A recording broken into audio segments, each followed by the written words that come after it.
Ladies and gentlemen, welcome back to Zander Insurance. Countdown to Friday. Maurice Patton, Brad Hopkins, Pearl Cone's very own Tony Bernetti was cool enough to give us some of his time. I know that's right. Hey, let's start right off the top, Coach, with, here's a program that is really, really good traditionally. You have a great off season. You start out the season with a bang against Hillsborough. It's great. Then you kind of go, stub your toe a little bit against NBA. What did you learn from that loss right there that got you to doing so well as of recently? I think the game from NBA-wise taught us to grow up a little bit and to deal with a little adversity. I think that we had a lot of turnovers in that game at every phase of the game. We had turnovers in special teams, we had turnovers on punting, we had turnovers. So I knew then, if you turn the ball over in the first quarter, 5 turnovers, you're gonna get beat. Right. But one thing I did get out of that game. After we came out at halftime, the game got stopped. We drove 75 yards to a touchdown. Right. We got going in a good speed, good system, and tempo. That we moved the ball all the way downfield. We're going against the same guys they had on the field already. Right. It showed us, guess what? We can do this, but we got to improve on things we've been doing wrong. Coach, I've always said that the way you put your schedule together really benefits your team come late October, November, December, when you're going where you're wanting to try to get to.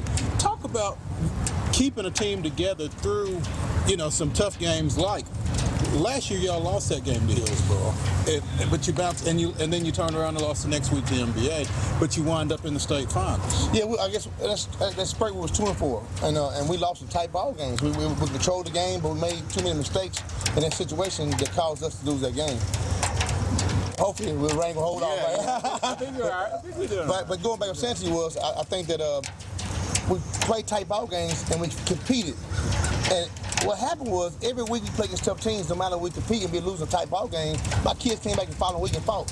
So I knew then, I said, we can hold together. I told them, we can hold together and play these tough teams. You play an athletic team, you play a disciplined team in the NBA, fundamentally wise in a private school. If you can take and play those games, tight ball games, and play tough teams early and think how it's going to be later on. And they played out. When we got in the playoffs, man, we were clicking. We were pounding. We were seeing the best athletes. We were seeing the most disciplined teams. And we knew what to take to win, to get over that hump to win that game, playing those type of games. When we got deep in the playoffs, those teams weren't ready for us. Yeah, we know, Coach, that you got the Vaughns, you got the Shepherds, you got the Hosses on offense, but you pride yourself on putting together a pretty good defensive unit led by Braden DeVault Smith, too, right? Yes, Braden came as rose up and been a tremendous leader. I think Antoine Malone is probably one of the best defensive players in all Middle Tennessee. That's my linebacker kid that got hurt. He told ACL early in the summertime. He's committed to TSU on scholarship right now. Okay. They're still honoring his scholarship, and that's a blessing. But when he went down, Brady came on and decided, I'm going to be the guy. I'm going to be the guy. I'm going to be the guy going to lead. I'm going to lead by example. I'm going to help other kids know what's going on because I know what's going on. And by doing that, and by his hard work in off season, it's paid off tremendously. He's probably averaging between 14 and 17 tackles a game. Right. And you can't beat that in a linebacker. Right. You were talking earlier, and you were saying that for everything Braden's doing on the field, the offers aren't coming yet. But you know that the job that you and the staff do in terms of putting guys at the next level, he's going to get an opportunity to go play somewhere. Almost definitely. I think it's how we finish, not how we start, I believe, man. If kids finish, do the whole season doing what they ask them to do, playing good ball right now. His grades are great and wonderful to go to a Vanderbilt type school. He's going to shine. The opportunity's going to come from him. In my program, it's about how you finish and become a scholarship, just like how you finish in season. The more film you get, more opportunities you get, the more you push that kid out there and be seen. Coach Bernetti, how important is it from your standpoint to your kids that they have that opportunity? You've got the kind of program that has D1 exposure that has been proven to us, but how important is it to your players themselves? I think, look, your kids put it to you what you put in them. Okay. And this is my philosophy. If they working hard for you to get to that next level, get a scholarship, it's your opportunity for your job, me, to have that kid get there. And when those kids get there, they appreciate it. And they come back to the program. All my kids come back to see me. I have a great relationship. They come back and talk to the kids behind them, let them know that you're a hard-working academic to get you a scholarship. And Pass, I think you have such a great rapport with college coaches all over the place, not just major colleges, but at every level, that when you tell folks that a kid can play, they take you at your word because you're not pushing kids on them that can't play. How important is that? You got to know the level of your kid. You got to be real with them. You got to be truthful with them. You got to know the level of what they can be. it's money out there. Each kid, you got from all the way to NIA, all the way up to D1. It's money for your kids. So you got to know the character criteria they're looking for. And I'm always honest with them about my players and height, what they can do and show-wise. So they come back. They come back and sign my kids because my kids, majority of my kids stay in school and they graduate. That's the key. And they play. Right. And what more you want to come to a program where you got kids that produce it?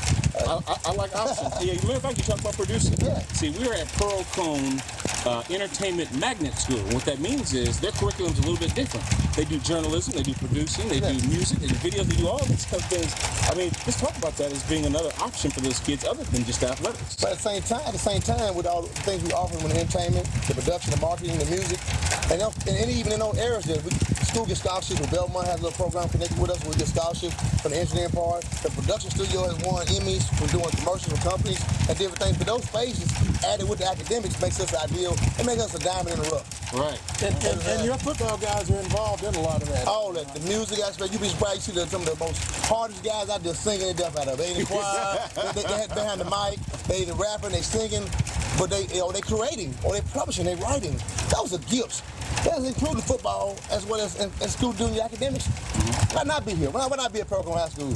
I love it here. I love this community. I've been here a long time, and I ain't going away for a long time. Coach, you've been pretty good on the road. I think you're 2-1 at this point. You go on the road this weekend against Portland.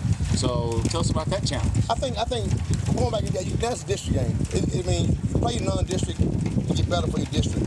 But I take each week one game one at a time. Portland's just one game. Next week I got to play right now. I'm going to play them just like I play anybody else hard, be ready to be fundamental sound for that game. But you got to win your district games to go to the playoffs. Right. Top 4 teams out of your district go. You got to win those games. That's a must-win for you. Right. And then you come back next week. We got Liberty, number 2 in the state, and 3A. I'm looking forward to it. I'm looking forward for the competition. I'm looking forward for my kids to fight. Will be a home fight, about second home game. Guess what? The atmosphere will be electrifying. And I'm sure you're excited about the opportunity to get your sophomore quarterback, Xavier Shepard, out here in front of the home crowd. Talk about how he's continuing to come on. I think he's grew, tremendously. I think being behind Jimmy last year and watching and learning and getting opportunities in varsity games, because we had scores early high, and he got a chance to play a lot. But as the year went on, he's a young kid still, but he struggled a little bit at the beginning of the season. But man, I see him coming on. Little by little, he's getting better and better and better, getting more confidence in himself. And we learned kind of really figure him out too. How did he learn? How did he process things? And last week, man, he was shooting 16 for 18 something like that for 193, 3 touchdowns. And he ran for probably about 60 yards as well. He's a tremendous athlete, but also he's very intelligent as a player. Talk about dedication. Coach Brunetti's out here in the rain giving us a scoop on the Pearl Cone Firebirds. So, hey, look, I know you're saying, but guess what? If you're willing to come out and talk to me, I'm going to talk to you. Are you kidding? Rain, sleet, and snow. Look, this is football weather, baby. We out here. We out here talking about football. Guess what? Hey, I'm so inspired. I'm so happy about the season right now. I'm happy for my young kids. We're young.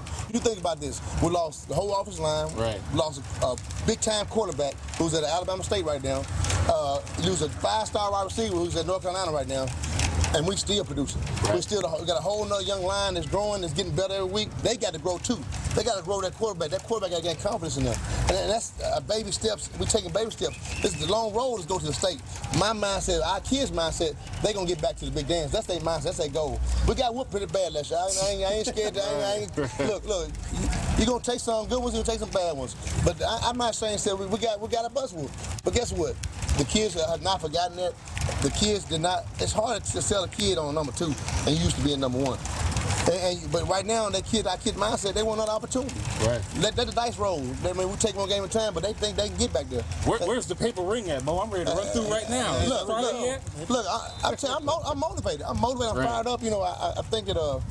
But them young kids are fighting. You got a couple other seniors that's giving up. Guys, we have won. One thing I realized, I've had some real great teams here. But in the last 3 or 4 years, we've done a better job of having a team mindset. More team concept, not about individualized, more team. And I'm seeing, you see it more and more, man. Teams that play as teams win ball games. They're like a machine. Look at Maryville, they're like a machine. Teams that believe in a team concept and do their job, each person do their job, they win. And you have a couple guys, special guys here and there, but majority of your team playing team ball. I got a kid down there that's been showing great leadership, and I want to talk about him. That's Edward Hyde.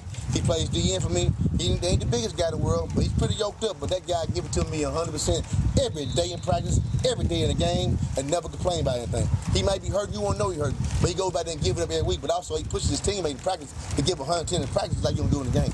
You know, you can't. I had to respect that. You know what I'm saying? He won that guy, started off as a superstar. Guess what? He emboldened to that guy, man. That man, he made the kids accountable.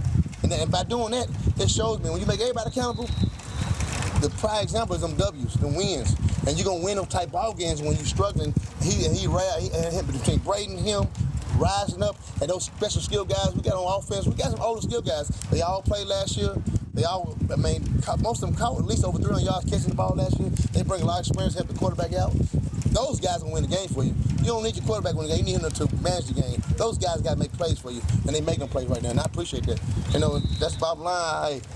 Bottom line, Program High School, we're going to the state. I'm letting you know. I'm on the radio tell you. We're going to the state. I believe pride in my program. I'm not saying I'm cocky. I just believe I know they're working hard right to get there. I know what the steps we're doing. I saw the process from taking a loss to getting our butt whooped by NBA. Yeah, we got beat by a good team. You know, you got beat by a five-star, one of the top 5 running backs in the country. Yeah. And he came to play. And guess what? We didn't come to play like we should come to play. And we got embarrassed. But now, our kids have got to roll. I think after McKinnon, the second half of McKinnon, I think something clicked. Something clicked, man. Something really did click because we came out Friday. We played hard from the beginning. Not wait to the second quarter, not wait to the third quarter. We got to come out hard. And our special teams.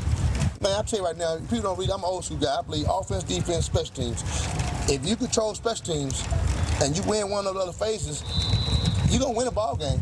You're going to win a ball game. I don't care what it might be ugly. If you're only playing with only defense and special teams, think about the Hillsborough game. We didn't score an offense touchdown on offense. But that Jay Parker, Jamarius Parker, remember that name, guys. He's probably one of the most explosive players come through here. That guy make plays. He made the biggest play of the game. Only touchdown we scored. But defense stood up and rose the whole game and made plays. And special teams rolled up because he was on special teams and made the big play, scored. 62-yard punt return. And the difference in that game was 9-7. It was just a good football game. The mistakes, they made more late in the game, but defense and special teams won. So think about this. If you can win 2 of those phases, you got a chance, a very good chance. You're going to win that game. But if you win all 3, it's a gold mine. There you go. It's a wrap. I'm tell you what, that's a wrap for another edition of B-Hop and Mo on the Go. We are at Pearl Cone. The Firebirds, here we go. Right. Entertainment Magnet School. And I'm going to be Tony Brunetti's agent. We're going to sign him up for inspirational speeches. And just... I appreciate letting me be on the show. I appreciate you giving me an opportunity to talk about my school and community and pride. We appreciate you. Absolutely. We'll be right back with more right after this. How fun was that guy? He's always on. I mean, that's what you see is what you get with Tony Brunetti, and that's why his kids love him, and that's why they're so successful. He was like walking 5-hour energy or something like that, you know? Hey, how would he be if he had like his own cooking show? He'd be pretty cool, wouldn't he? Who is the guy out of Louisiana? Bam! That guy. Yeah, anyway. Hey, as we go to break, here's some highlights from CPA at Pearl Cone. Stick around.